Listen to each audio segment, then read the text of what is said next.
નમસ્કાર મિત્રો, Sandeep Patel sir education ચેનલમાં આપનું હાર્દિક સ્વાગત છે. જે સ્પર્ધાત્મક પરીક્ષાની અંદર ઘડિયાળ અને અરીસાના દાખલા જે મોસ્ટ આઈએમપી પૂછાતા હોય છે તેનો સંપૂર્ણ સમજ આ વિડીયોમાં મૂકેલી છે. નમસ્કાર મિત્રો, સંદીપ પટેલ સર એજ્યુકેશન ચેનલમાં આપનું હાર્દિક સ્વાગત છે. બાળકો, આજે આપણે સમય શોધવા માટેની શોર્ટકટ ટ્રીક એટલે કે અરીસાની સામે આપણે ઘડિયાળ રાખીએ તો અરીસાની અંદર કેવી રીતના સમય શોધવો તેની આપણે શોર્ટકટ રીત જોઈએ. જો મારું ચેનલ તમને ગમતી હોય, મારો વિડીયો ગમે તો મારી ચેનલને સબસ્ક્રાઇબ કરો જેથી તમને નવા નવા વિડીયોનું નોટિફિકેશન મળતું રહે. તો બાળકો, અહીંયા બે દાખલા આપ્યા છે કે જે 12 કલાક પહેલાના એટલે કે 11 કલાક પહેલાના અને 11 કલાક પછીના. તો અહીંયા એક દાખલો આપ્યો છે પહેલો. જો ઘડિયાળમાં 2:40 વાગ્યા હોય તો અરીસામાં કેટલા વાગ્યા હશે? તો બાળકો, આવો દાખલો ઘણી બધી પરીક્ષામાં પૂછાતા હોય છે. ટેટ ટાટ, સીઈટી, નવોદય, આ બધી સ્પર્ધાત્મક પરીક્ષાની અંદર તલાટીમાં બધામાં આવા દાખલા પૂછાતા હોય છે. તો આપણે આ દાખલો કેવી રીતના ગણવો એ આપણે જોઈએ. આની શોર્ટકટ ટ્રીક કેવી હોય છે? તો સૌપ્રથમ યાદ રાખવાનું કે જો ઘડિયાળમાં 2:40 વાગ્યા હોય એટલે કે ઘડિયાળનો સમય, એક નિયમ યાદ રાખવાનો કે સમય 11 થી ઓછો હોય. નિયમ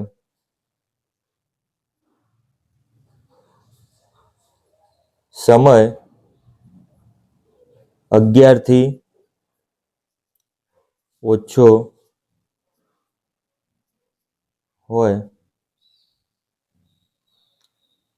તો 11:60 માંથી બાદ કરવા. તો બાળકો, અહીંયા આપણે જોઈએ તો 2:40 એટલે કે 11:60 એટલે કે 12 કલાક પહેલાનો સમય આપેલો છે. તો બાળકો, એના માટેનું આ પદ છે કે 11:60 એમાંથી 2:40 બાદ કરવા.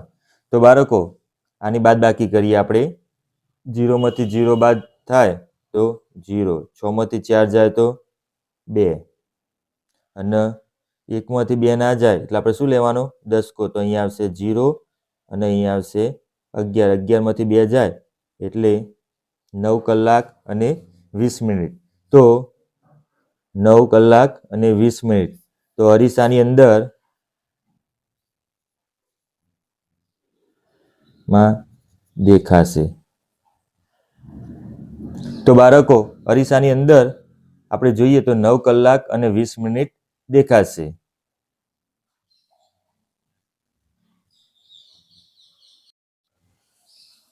તો બાળકો, આપણે પહેલો દાખલો જોયો કે જેનો સમય 11 કલાકથી ઓછો હતો. હવે જો 11 કલાકથી વધારે હોય તો તેના માટેનો નિયમ અહીંયા રકમ આપી છે કે જો ઘડિયાળમાં 12 કલાક અને 20 મિનિટ વાગ્યા હોય તો અરીસામાં કેટલા વાગ્યા હશે? તો બાળકો, અહીંયા 12 ને 20 નો સમય આપ્યો છે એટલે કે 11 કલાકથી વધારે. તો નિયમ યાદ રાખવાનો, નિયમ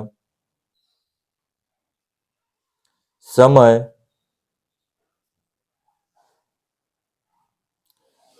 11 થી વધારે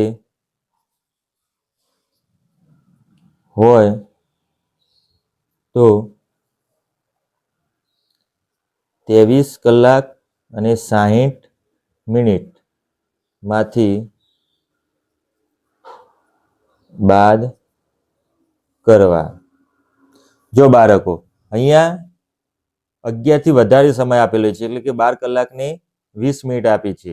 તો તેને 23 કલાક અને 60 મિનિટમાંથી બાદ કરીએ તો આપણને અરીસામાં કેટલા વાગ્યા એ દેખાઈ જશે. તો બાળકો, 23 કલાક અને 60 મિનિટ એમાંથી કેટલો સમય આપ્યો છે અહીંયા? 12 કલાક અને 20 મિનિટ. 12 કલાક અને 20 મિનિટ. જો બાળકો, અહીંયા 11 કલાકથી ઓછો સમય હોય તો આયરું પદ મૂકવાનું 11:60 અને 11 કલાકથી વધુ સમય હોય તો 23 કલાક ને 60 મિનિટ વાળું પદ મૂકવાનું. હવે આપણે જોઈએ બાળકો, તો 0 માંથી 0 બાદ થાય તો 0, 6 માંથી 2 બાદ થાય તો કેટલા આવે બાળકો? 4. 3 માંથી 2 બાદ થાય તો 1 અને 2 માંથી 1 બાદ થાય તો 1. તો અરીસામાં 11 કલાક અને 40 મિનિટ વાગ્યા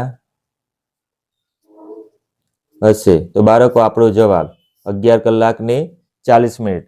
જો બાળકો આવા સ્પર્ધાત્મક પરીક્ષાની અંદર આવા દાખલા પૂછાય તો આપણે ઘડિયાળના સમયના તો આ રીતે આપણે ગણી શકીએ. જો તમને મારો વિડીયો ગમ્યો હોય તો મારી ચેનલને સબસ્ક્રાઈબ કરો અને દરરોજ તમને આવા નવા વિડીયોનું નોટિફિકેશન મળતું રહે, જેથી તમને સ્પર્ધાત્મક પરીક્ષાના ટૂંકા આપણે નિયમવાળા દાખલા ગણી શકીએ.